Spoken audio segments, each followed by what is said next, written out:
Owning your own home is still considered to be the American dream in this country.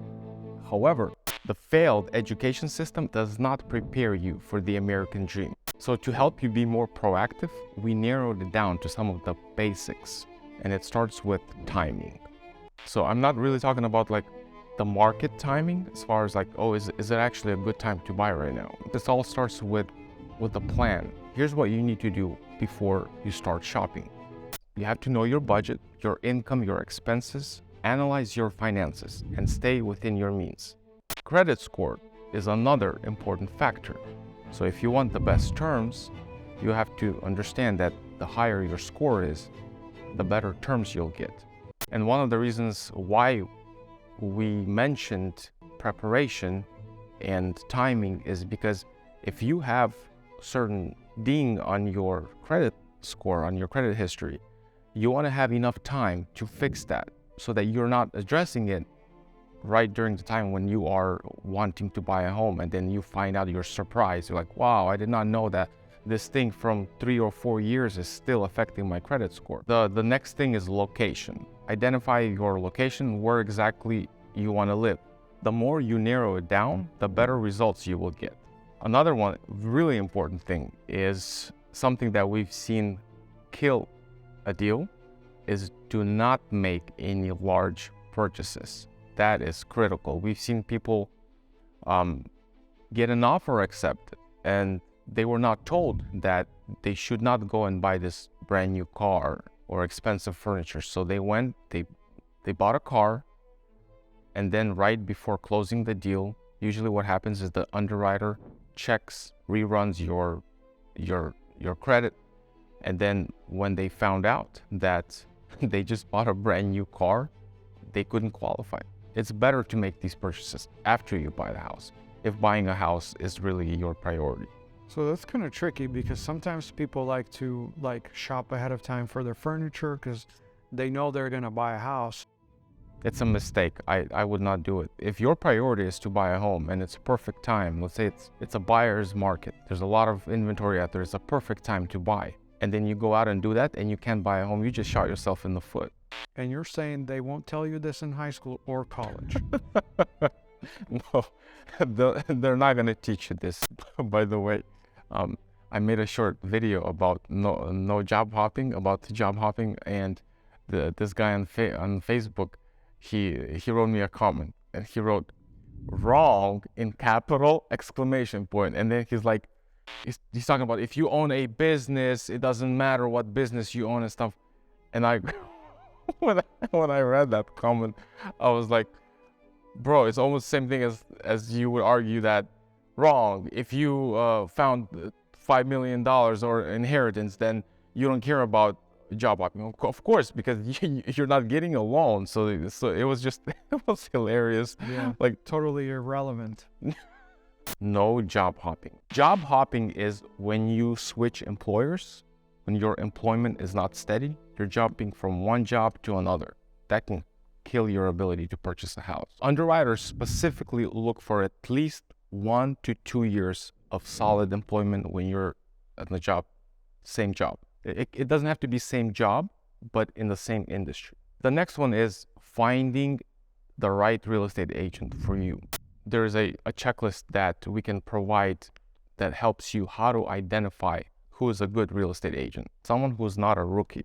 Find someone who has a solid track record, someone who is currently active and is helping other buyers as well. Someone who has a personality that you both can work with. You don't want to work with someone who is just extremely busy and will take you and pass you on to one of his maybe rookie agents, one of his assistants. Most brokers, they don't really spend too much time on buyers. Their most important aspect of the business is getting a listing. So when they do get a buyer, when the buyer calls, usually they pass the buyer on to one of their agents.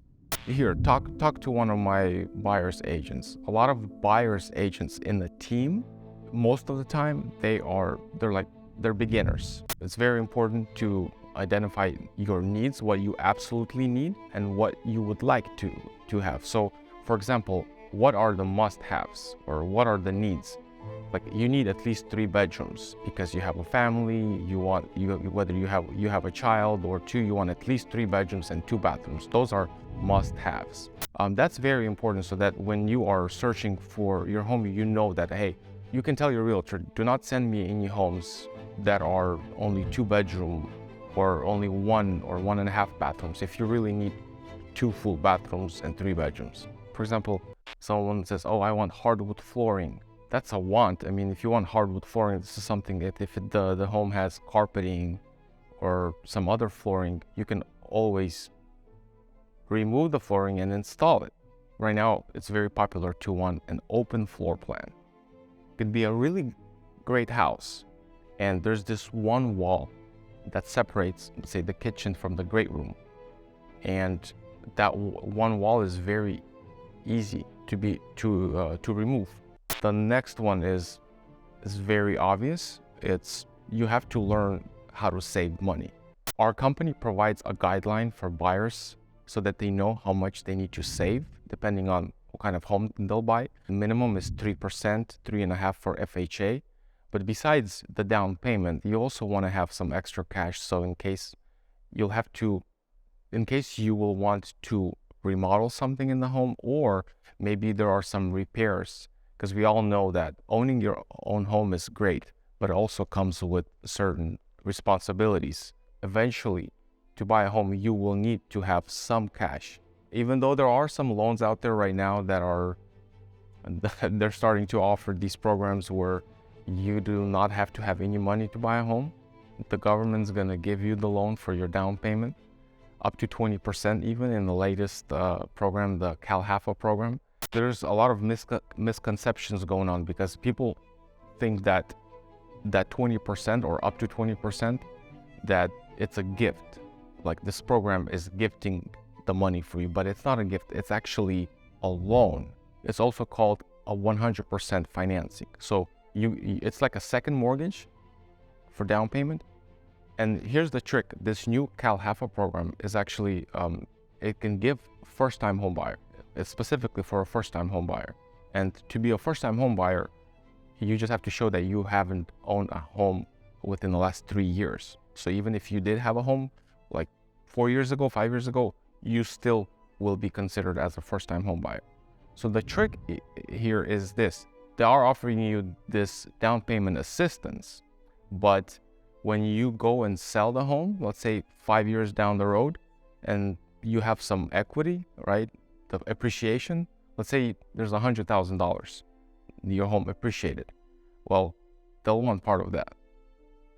So they're not just they'll want part of that.